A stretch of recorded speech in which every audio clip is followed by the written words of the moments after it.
Hi everyone! Welcome back to my channel. It's me, Architect Jane, and hello!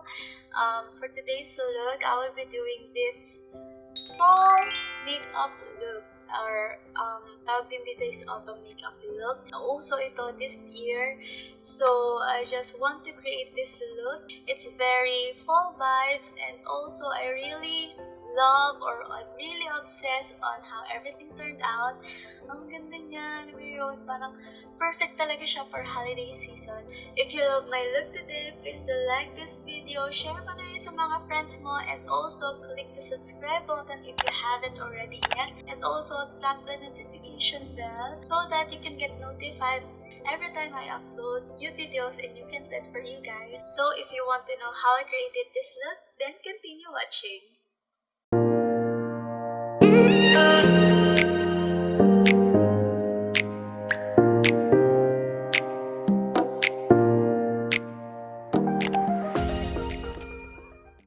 So, ayun, this fall or autumn makeup look na gagawin ko today is nauso siya this year, this 2020. And ayun, ang focus niya is more on eyeshadow and more on reddish, brownish, at saka orange yung ginagamit na color as eyeshadow. And ayun, minima na lang sa lips at sa lipstick kasi nga, in this new normal, nakamas na tayo. So, mag-focus tayo sa eyes, eyeshadow, yan. Basta sa eyes. Yan. And yun, to start off, yun nga, first, gagawin ko muna yung eyeshadow ko, and the rest will follow. Ayun, dire-diretso ko nang gagawin to. Wala na akong sasabihin na kung ano-ano, hindi ko na-explain about gagamitin kong products. I will just put down below in the description box kung ano yung mga gagamitin kong products in this makeup tutorial. So, keep on watching!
So, ayan, I'm almost done.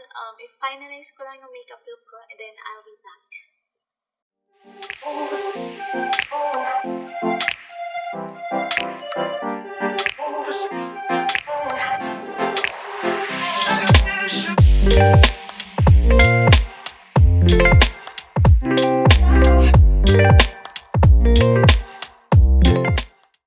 So, that's it guys. Here's the final look and hope nag-enjoy kayo sa video na ito. And yeah, here it is. Perfect for holiday season kahit na, alam niyo yun, wala tayong Christmas party outside kasi nga, yun nga yung pandemic. So, yun na lang. Aura pa rin tayo kahit nasa bahay lang tayo. Alam niyo yun. Yan. Thank you so much for watching and let's catch up soon on my next one. God bless people of the world. Bye-bye!